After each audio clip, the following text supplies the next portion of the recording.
Okay.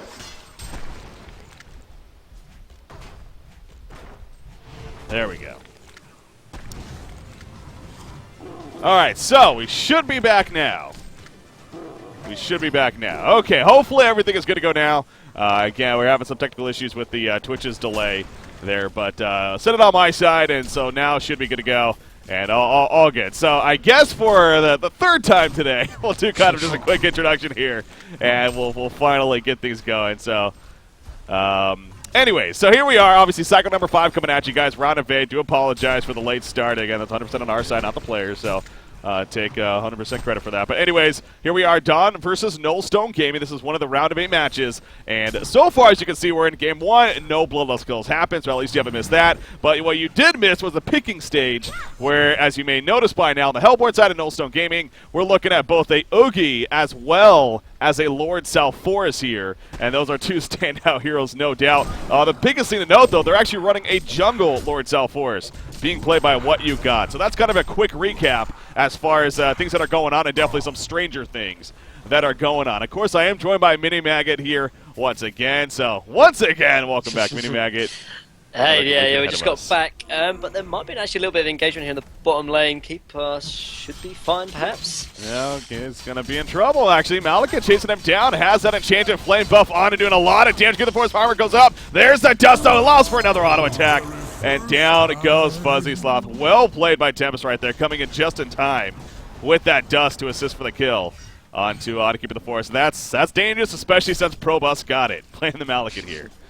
That's true, yeah. I'm just going to go over quickly why I think they picked up the Lord South Forest. So we're seeing him here actually in the jungle, but we saw Nogstone pick up the Lord South Forest, and that's mainly to hopefully counter against the Malekith, because obviously the Sword of the Damned, when he actually puts it on the green toggle, then it can actually heal him up to 40 health per attack. So obviously with Lord South Forest, the Undying, his ultimate, then it's obviously going to stop any kind of healing coming out from Pro Boss. So in that respect, some kind of semi-counter, and hopefully it's going to be enough to really sort of lock down this Malekith. And whether it's going to work in practice or not, I mean, I haven't seen it too much, so I couldn't tell you how well it's going to work. But I mean, the idea is definitely there, and it'd be interesting to see if it can work breaking. Yeah. Definitely is. I mean, I'm just looking at this Lord South Forest, man. He's really going at it with these stacks now, and that was the thing. I was kind of bringing up the similarities earlier with the Soul Reaper Ancients from level 1. It's possible with an aura, but it takes a lot of freaking time to kind of build up. But in the end, sure, it could possibly work out, and it's kind of what I felt like what we're seeing here, almost. Maybe not as extreme, but actually bottom lane once again. Keeper the Forest, one more auto attack again. Yes, and Propus gets the kill yet again, and that is now 2 for him. He is well on his way to what is either going to be an Insanitarius or Whispering Helm. We'll see which decision he makes here to go for. But now Lord South Forest has picked it up. Top lane, Beaver Banger is also going to be picked off playing that Oogie. So all of a sudden, this start looking even a lot better for Dawn, as if it wasn't already. As I say that, though, Tempest actually taking some good pressure. Charge in. It kind of missed him. It did a little bit of damage, though. The auto attack also goes off. But Cholo Samia not able to finish off Tempest right there, and will have to fall back. Pops the regen. Here comes Pharaoh, though. He does not have ultimate. Oh, the Torrent takes out Tempest. Tempest was living life on the edge. He went back in and tried to set up a kill on a Kraken. Well, that ends up costing him his life, and the Kraken will fall back. So a little bit of a present there for Kraken, at least. Yeah, definitely. And I mean, I can understand why Tempest was trying to set up the kill with Kraken, with the Pharaoh coming in, but you cannot be sort of skirting around the outskirts of Kraken with that little HP. And just a little bit of a misplay, but not the biggest of deals. But I mean, this does actually make Lord South Forest actually higher GPM than this Tempest, which is quite funny, because I was saying in the previous cast that I'm surprised they even picked up Lord South Forest. Although Magnus is coming here on Kraken, but cannot find anything in the end. But yeah, just going back to, I was kind of questioning whether this Lord South Forest jungle was going to work, because I obviously thought that Tempest would be able to farm quicker than Lord South Forest, and I think I still stand by that. And so in that case, then why didn't they put Keeper the Forest jungle and maybe Lord South Forest Suicide? But clearly, what you got is knowing how to play this jungle, and he's actually near 300 GPM. So in that respect, I think it's fine. And my only kind of issues I had with it is it's completely sort of gone in this spec, because he can farm with it, but it depends what he can do with the farm he's going to get. Exactly. So, yeah. Interesting to see. I mean, yeah, no doubt. Every other one of these, you got Ophelia and Parasite, very aggressive ganking heroes. You got Tempest and Keeper the Forest, very, very effective team fight heroes in the end, and great for initiations. Lord South Forest is kind of that I mean, ganking, sure, he can do. He doesn't have a stun, though, so that in itself is kind of awkward. I guess Parasite technically doesn't, but he provides a lot of burst damage. I guess Lord Forest can, but see, I would think that's kind of the role they're expecting him to play. But again, even if that's the case, when does that take off? When will that really start? As he's still in the jungle, level 8 now, and continuing to farm away. It's mainly just to sort of counteract the Malakan Sword of the Damned, and the hero is very strong, can offer a lot of good durability, obviously with the Oogie and Keep. I mean, they've got like kind of 4 tanky heroes on the side of Nullstone, and with a good support hero that can even increase the sort of survivability, obviously with the Protective Melody. But yeah, I mean, whenever we see sort of tree run like this weird, funky style of junglers like Magnus or Riftwalker, you always see them get aggressive earlier on because obviously they can't farm as fast as the Tempest, so they've got to offer something different, find that kind of niche to really find the use of them as a jungler. But for Lord Forest, it has been shown that he can farm as fast, if not faster, than Tempest. So it's not too bad, but he's actually rotating down the bottom lane. Going to try and maybe set up something up here on the bottom lane. We'll have to see if it's going to work. All right, it looks like here comes Magnus actually. Invis is up on him. There we go. There's that jump on the Lords of Force. A lot of TPs coming in, though, and an immediate retreat coming out from Tom. Will this work in the end? Keeping the Force trying to get in range for Ro8. He's probably in range for Torture at least, but it's not going to be worth using right there. So in the end, Torture is going to be fine, and that'll be that. I mean, that was a great reaction definitely coming out by Dawn. So Nullstone, I mean, they use all their TPs, they save the tower, but that was a lot of resources used at the same time. Yeah, but at the same time, Kraken didn't TP in, and all of Dawn were down there already, so not the biggest of deals, and Dawn are actually still trying to push this on, and I mean, it's kind of a little bit risky seeing as Lord Forest is level 8, and they've got Keeper Root, or they did just use Dusted there as well. Yeah, they know, but I mean, they're kind of clustered right here. Again, they're really pushing in, but it's not going to happen. Nullstone now doing they're the ones that are actually retreating pretty well. And so no team fight going to be taking place. I mean, both teams have a lot of team fight potential. That goes back to kind of the Wombo combo on either side. I mean, sure, that Malakan, especially with his farm, probably a little bit scarier right now in favor of Dawn. So Nullstone doing a good job of retreating themselves. So Malakan will gladly go back to farming, though. Take some triple stack jungle creeps here. Well played by his team. And even despite having a Tempest, managing to pick up that farm. He did go the Whispering Helm first, of course, and now on the way to an Insanitarius middle lane. Pharaoh's in trouble. Release Kraken. It does catch him. There comes the ultimate from Lord Forest. The nuke as well, and Pharaoh's dropping quickly. The final auto attack to finish him off, but at what cost? The Tempest on the limit. It does not catch Rhapsody. That's going to mitigate any damage coming out, which was nothing really for the meantime. However, here comes Malakan. The ulti form from him takes out Kraken. Lord Forest, he's trying to pick up at least a kill before he goes down. He does. But he falls in the end to Malakan. So the big picture even, I think it's safe to say Dawn coming out on top right there. Oh yeah, definitely. And I thought it was a good Protective Melody, but like you said, Tempest, it was just by himself, so he didn't do a lot of damage. And so when the Malakan TP'd in, then the Protective Melody just didn't last long enough. Not the biggest of deals, but you saw your Kraken had to use the charge onto Pharaoh, which sort of to secure the kill, but in the end sort of made his positioning a lot worse. And as a result, just good TP rotation coming out from Malakan, but I mean already though, Pro Boss nearly 540 GPM already, man. Yeah. Oh, it's looking scary here for Nullstone, and they have no kind of address. They've got no way of really addressing him outside of the Lord Forest because Oogie is only 320 GPM, has already died once already, so. Man, it's going to be tough for them to really stop Probus right now. Yeah, and this is a team with not a lot of lockdown. I mean, I mentioned Lord Forest here. You talk about Oogie. I mean, obviously, he doesn't provide any stunts either, kind of being that main focus carry for the team. Really, they got Rhapsody Staccatos, which is solid, sure, but other than that, I mean, I guess Root definitely effective as well, and sure, even the charge, but not your most guaranteed stunts. Not your really valuable stunts. So that's something that's going to be of a concern, I'm sure, as this game continues to pick up here. For Nullstone Gaming. But yeah, I look back at Beaverbanger here on this Oogie, and I think it's safe to say I would have expected him to definitely have much better farm here at this point, but for whatever the reason, just really has not been able to have the most effective start, and that no doubt is hurting Nullstone Gaming at this point. And I was actually showing some of the stats before the match here, which actually that I realized weren't even on stream. But anyways, I've been looking over some stats before Saga Scores. Quincy doing a great job of that as always. And Beaverbanger's up there as one of the top carries as far as GPM goes. If I'm not mistaken, actually, I think he's not first place, but he's in at least the top 5 at this point. So a guy that's used to getting a lot of farm, and Nullstone used to making sure he gets a lot of farm. This game, not really one of those. again, for whatever the reason. Middle lane, there's been some action back and forth in the meantime. Torture, the Undying is applied. Release the Kraken, though, out of range. And Torture should be fine for the meantime. Here we go with the counter initiation. Pharaoh locking down Lord South Forest. Lord South Forest is going to fall. Kraken with the invis. Here comes Pharaoh, though. He stuns in with the Wrath of the Pharaoh. Rhapsody gets caught. She's level 6. She does have her predictability, but it doesn't matter. She goes down. Eruption Channel goes out. Probus with a double tap. But they are diving this tower pretty heavily right here as now Oogie comes in, looking to make something happen. Primal Surge is up. Malikan follows him. Malikan is still so beefy, man, at this point. Yeah, even with that root, they just need to get the hell on out of there. They do not. Magnus does go down, but now Oogie's in trouble. He got Gnome's Wisdom, by the way. He's going to try to help keep him alive with that. Malikan's sword, though, not going to hit, but there's a stun from Tempest. And now Oogie in trouble. They do pick off Torture in the meantime. Can Oogie actually escape this? I think he might, actually. I mean, there is another sword throw coming up in 1 second. Probably not. Oh, geez. Can he land? No, he doesn't line it up. Probusk. No. Oh, that was a huge stutter by Probusk right there. Wow. I don't know about that, man. So, yeah, Oogie does stay alive at least. There you go. Oh, there you go. Yeah, Beaver Finger third, it looks like. Yeah, but I mean, again, though, when I think it was Lord South Forest and Kraken were both going on, I think the Torture initially, you sort of seeing the impact of with them not having a portal key or any kind of initiation compared to say Dawn with their Pharaoh. I think it kind of equaled each other out in terms of hero kills in the end. But again, Null Stone Gamer, they desperately need this portal kill on Kraken because without it, there's no kind of safe initiation to get these team fights and get these ganks really starting. Whereas for Dawn, they have that inbuilt initiation from Pharaoh. I'd expect Tempest to pick up the Astrolabe and maybe start trying to push, but by that time I think Kraken will pick up his portal key.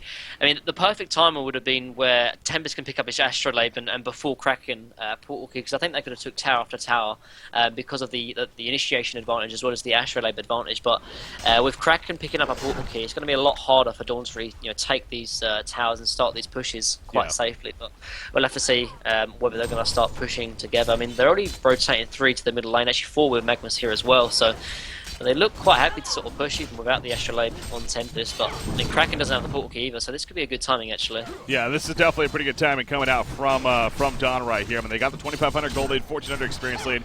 That ideally is going to grow at least in the gold sense. As you see right there, tower goes down to the 1,000 gold lead. On top of that, so the counter push coming out from Oogie and Lord South Forest in the meantime, as they're going to go top. Did I just see Kraken? What did he purge? Okay, it was a portal key. I thought it was something else for some reason, but yeah, portal key coming out for him. And they can defend this now. Yeah, I mean, they are going to. In fact, there's a charge on Malikan, but he pops the ulti form. Remember, his armor is pretty big at this point, but there's a lot of magic damage coming out, including a dying. Down goes Malikan. It's a fight Dawn could still take. Probably not. Oogie joining the party as well. Magnus has to get on out of here. I don't think that's going to happen, though. He has a stun of 4 seconds, but he's going to be stunned first, and down goes Magnus. Great defense coming out from Nullstone Gaming, and just like that, they are right back to tying things up here. Man, I mean, it was obviously great defense coming from Nullstone Gaming, but you saw the work of that one portal key makes such a big difference. Like, they instantly, can start taking down Malikan, and yeah, he did get his ultimate off, but he didn't do anything other than that, and now Nullstone are going to start pushing onto the tier 1, but honestly, at the same time, Dawn, they have to almost expect the portal key from Kraken, whether they, undervalued it or underestimated them, how useful a portal key can be. But in the end, a big deficit that they're now under. I don't know if they're going to be able to take this tier 1 tower. They'll stick around for a while, but here comes the TPs. Tempest ultimate coming out right here. That's not going to be stopped. Full duration. In comes the wall in the background from Pharaoh. Projectability going to be canceled immediately as a result of the Hellfire. Now Oogie is on the run, but he's still good at the same time. He has a Primal Surge. Not going to use it just yet. Not the most mana, so instead will just fall back. And wow, nobody dies as a result of that initiation. I thought for sure that was going to be pretty good for Dawn, if anything, but Malikan, he got low, had to get away, and clearly that was definitely a big factor in that fight as a result. And Magnus and Torchfire weren't even there, and I mean, at these low levels, your supports are the one doing the most amount of damage, so Magnus and Torch not being there was honestly the biggest factor of why Dawn didn't get any kills. They blew actually a big ultimate. Yes, they obviously did defend their tier 1, but I mean, this might even start Nullstone Gaming to try and find an opening here and start pushing with the Tempest ultimate down. They've got maybe 15 seconds left on the Keeper route. They could easily actually start maybe pushing mid here and find that timing with Malikan ultimate as well as Tempest ultimate down, and it wouldn't be surprising if Nullstone start rotating mid in the next couple of seconds. I also find it interesting here, double Ring of the Sorcery even coming out from Nullstone Gaming, both on Lord South Forest and especially Iggy probably makes a little more sense, but Lord South Forest going the Mana Ring on top of that Blood Chalice. Now again, this was a jungling South Forest, so I'm sure that has a lot to do with it as far as why he invested into that. But, you know, especially when you have two of those, I mean, that just seems like a lot of, they want to be grouping up and doing some team fighting, doing some pushing here. At this point. I mean, that even goes back to the Gnome's Wisdom pickup here. Speaking of that on Oogie, especially as a first item pickup, did that make a whole lot of sense to you? Yeah. Or? No, it makes a lot of sense because not only is the Gnome's Wisdom good for Oogie, obviously you use a lot of mana and spams that spells. I mean, it works very, very well for Lord South Forest as well. If you think about it, the more Sortissima of the Q for Lord South Forest is incredibly similar to the Tarquake from Oogie. Both, you know, low cooldowns, both quite a lot of mana as well, cost, as well as obviously the life tap. So, I mean, the dual Ring of Sorcery works well, and obviously the Gnome's Wisdom has, you know, even better synergy with that as well, and they are going to be grouping up as 5 eventually, because that's what Dawn have got to do as well. So I do like the item pickups. One item pickup which I really do agree with is actually the Lord South Forest Tablet of Command, because not only is it obviously good to get out of pheromones, but also it stops anyone TPing away from Lord South Forest. Obviously he doesn't have any kind of inset stun that allows him to sort of stop any TPs coming in as well. So great item pickups across the board for AK. Yeah, that is interesting seeing there. Again, this is not something we're used to seeing, especially the Lord South Forest. I mean, hell, even coming from the jungling perspective. So, intriguing to see what kind of build. Because, you know, Lord South Forest, as little as we've seen the hero at all, I mean, when you think about it, especially like in a TMM sense, I mean, you would think he's built usually just very tanky, just a very beefy kind of guy. You know, the Behemoth start eventually, the Demonic Breastplate for the team, you know, even the Barry Auto, just things like that, being that massive tank for you guys. In this case, he's going a very heavy utility style, though, as you mentioned, just with that tablet pickup there on top of the Ring of Sorcery. I mean, at this point, do you expect him to even get something like a Sheep Stick, or should he start building more tanky from here on? I mean, I can't remember what the player was, but I mean, there's a player in like 2K MMR who plays Lord South Forest like every single game, and he always goes this kind of very utility style of build, and I think he plays Ra as well, and they pick up like the Sheep Stick, even like the Storm Spirit, as well as the Tablet of Command, because although you sort of say, you know, you got to get tanky, you got to build very sort of durable in that respect, but in competitive play, if you build a hero so tanky and so durable, then the other team will just completely ignore him, and so he has to build those utility items to be useful in these team fights, because if he's just a big tanky blob, then Dawn will completely ignore him, and it will be like they're fighting 5v4, so he has to offer something more than just being a tanky presence. Yeah. 3 kills already? Alright, bottom lane, there's a pickoff actually. Happened to miss that one, but just simply torture. Getting picked out by the Portal Key, but here comes Pharaoh with the response, as well as Tempest, who also has a Portal Key now. Then Kraken, he's going to try to make his getaway, though. He has a charge, of course, through the walls, using the power supply. Will it be enough in the end? Pharaoh's trying to chase him down. Here comes Oogie now, and Pharaoh has to turn around. In fact, Oogie's looking for some blood. Look at the freaking damage! The tar pits at him so quickly. And Pharaoh did not stand a chance in the end. So great job staying alive by Kraken and buying the time for Beaverbanger to get there. And ultimately set up the counter kill. Now here comes the bottom tower push. I'm pretty sure this is going to be a successful one. Coming out from Nullstone Gaming right here.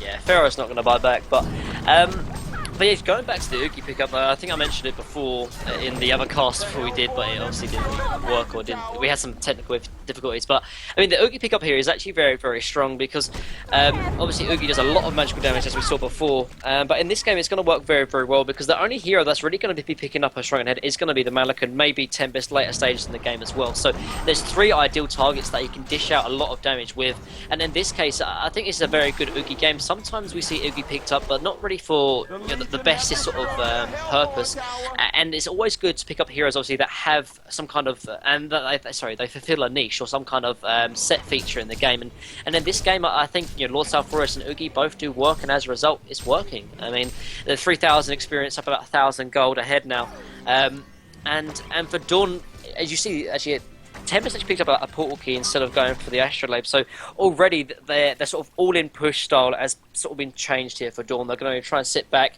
farm up a little bit more. They've got Shrunken Head of Malakun, so they're going to try and find another timing before they start pushing as 5 again. Yeah. Yeah, this is a Nullstone Gaming team. Again, they finished 3rd place themselves before. I think that was, I want to say Cycle 2 or Cycle 3 even, that they've got. You know, so you talk about a team like Dawn here just coming off a 3rd place, finishing the cycle. Nullstone making a point that they've been there before as well, and they're definitely a team to reckon with.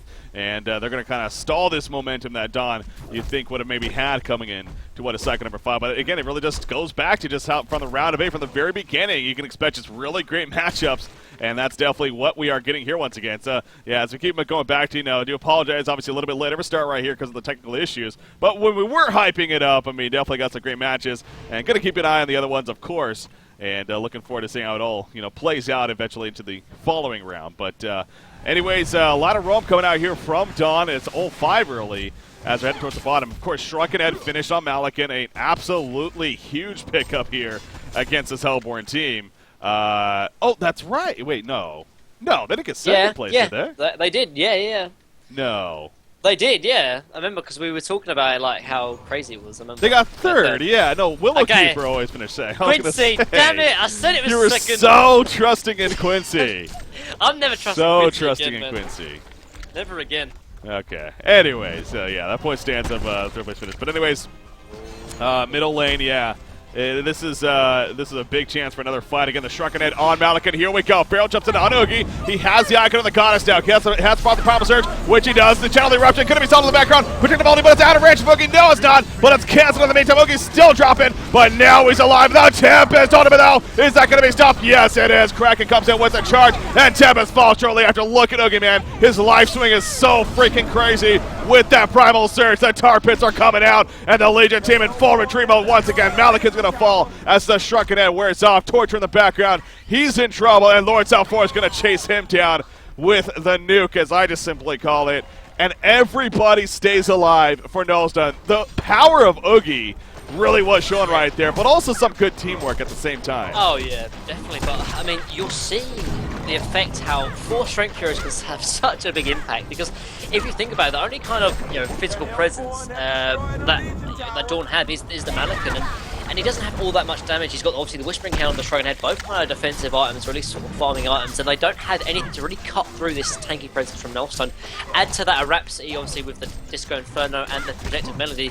There's no way they're going to really be able to drop these 4 heroes, and I mean, I should have stated it before, but this draft here from Null.Stone is absolutely perfect, and now they're actually going to push on. They might even get Rax, actually. Yeah, why not? Exactly, they're going to try. No, well, they are going to start falling back. That was awkward. Magnus stunned in, and Pharaoh actually just misses Wrath of the Pharaoh. As a result of a little bit of going to certain places he didn't expect. Tempest, jumps in, but at what cost for him? Magnus Slice not going to be in time. Tempest does go down. Oogie once again still alive. He has a Primal Surge. The cooldown on that pretty damn low as we see. Magnus going to end up falling. Malikan in the background. He has the Shrunken Head. Going to pop it. Is it going to matter though? No, it's not. In fact, now he's on the run. The Shrunken Head will mitigate plenty of damage, sure, but isn't even going to be enough. It doesn't look like it. Malikan falls, and that could actually be GG right there. Hat trick coming out for Beaverbanger. I mean, Probusk has a buyback, but yeah, they're just so taking. The teamwork is there. Drop him. Unbelievable. Lord Salforest and Oogie, man. Who would have thought? But clearly Null.Stone came in with a game plan here.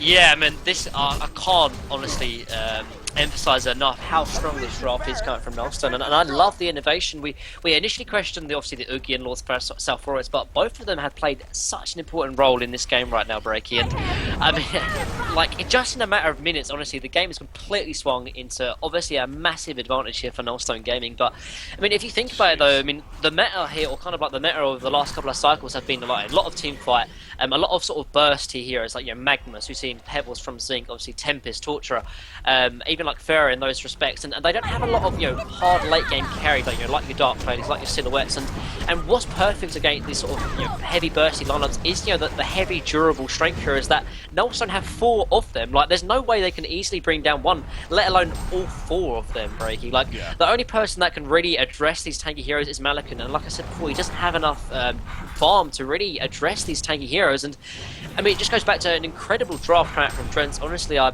tip my hat off to him, because he's really understood the meta going into it, and a way still around it, and this is definitely a strong way. I mean, I wouldn't be surprised if we see a lot more of these sort of lineups come out from not Null.Stone Gaming, but the rest of the teams in Diamond. I mean, if the other Diamond teams are watching, they should honestly take note of this. Yeah, and to be clear too, again, I know we missed the draft here on stream, but Oogie and Lord Salforest, they were the final 2 pickups over here for Null.Stone Gaming, so it's not like Don even had that information going into it. Exactly. That was more of Null.Stone Gaming, if anything, kind of reacting to what Don was doing, or maybe they just had the game plan and it happened to match up very well to what they expected out of Don, as we see here. So yeah, Don, that is the one thing that we keep going back to when we constantly discuss this team as of late.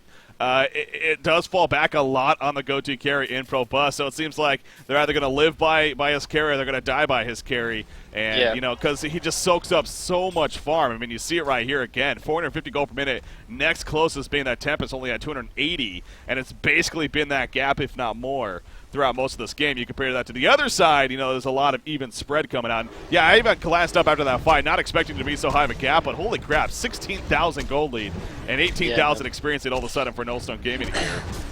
Yeah, and I mean, and like, with the amount of farm like Probus has, it's just not enough to cut through the sort of tanky lineup from Nullstone, and he's not even the perfect sort of hard carry to really, you know, dish out the kind of damage he needs to be dishing out, because, you know, Malakin, a great teamfight hero, a great hero, you know, to really get involved early on. He's not like your super hard carries like, you know, Magebane or Dark Ladies, and Malakin, he just simply doesn't have enough DPS to really cut through the tanky presence. But going back to Lord Southrace, he has actually picked up the Coldra Sheepstick as well, actually breaking, so even more utility as well. And I mean, he doesn't need to get any more tanky. He's already got 1800 HP, and that's without any sort of pro tanky items. So well, yeah, I mean, I've got Astrolabe as well on Keeper, so I mean, he's not going to drop anytime soon. Yeah, and that's kind of the reason why I also love this idea. I mean, and sure, it depends on probably the overall team makeup they usually have, but I mean, overall, this is a beefy team. We keep going back to that. I mean, a lot of strength in general, and you got to keep the force passing on that armor, but yeah, exactly. If Lord South Force went tanky this game, it just wouldn't have made sense. I mean, he's not even the target that they're focusing, and I mean, he knows that. So, you know, this build that he's going here just makes so much more sense. And now with that Sheepstick finish on top of it, it's just like Dawn is... They don't have a chance. I mean, they have no damage. It keeps going back to that. Malakin's still sitting on the same items here.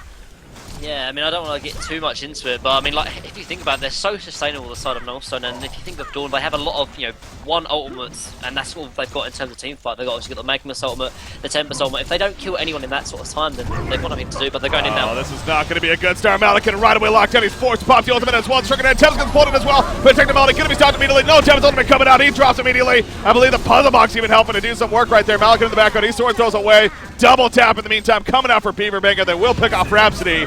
But that's not really a big deal at all. And yeah, the end is near indeed. In fact, I would not be surprised to see a TG well played coming out here. Just simply put, they do not have the damage coming out here on Dawn's side. I mean, normally like Magmus and Tempest are great teamfight heroes, but and that's only because, you know, they have to kill the team, or at least kill a couple of the team in the Elemental Void, in the Eruption. But in Nullstone Gaming, they can withstand through that damage. So after that, I mean, Dawn, they don't have anything outside of maybe Malakin. And Malakin, I mean, he's dead, so they've got nothing outside of that, man. And this game is far from over, man. The burst is real. You know what else I'm noticing? The cooldown too on the Hellborn team. I mean, sure, they got Keeper Rude and relatively big, but you got both Lord South Force and Ogi, as there you go, the GG well played official. Null takes game number 1 here over Dawn, but Lord South Force and Ogi both very short cooldowns on their ultimates. Lord South Force only 30 seconds, actually, on that Undying of his. Ogi, I think, was 60, I believe, maybe even 50 seconds. I forgot to double check. But anyways, you know, so they're able to, you know, fight constant. Is it 40? 40 seconds. Oh my God. Max level. Ogi overpowered, man. So yeah. But yeah, just going back to the draft though, just absolutely well played from Trent. So I couldn't get, like, I mean, yeah, obviously Nullstone played well, but I mean, Dawn were very, very far ahead in terms of the early game, but I mean, the draft shone through in the end, Breaky. And normally, I mean, picking 4 melees is very questionable, particularly against obviously strong AoEs with Magmus and Tempest, because you're obviously going to get caught in those big AoE elements if you have, you know, melees in that respect. But it didn't even matter because they were so tanky that even if they did get taken out by the Elemental Void, which is mostly very, very quickly cancelled from Keeper the Forest, or if they do get hit in the Eruption, it doesn't even matter because they're that damn tanky, man. And man, great draft count from Trent. That's all I have to say, man. What a way to kick off Cycle 5, man. Here we are, the round of 8.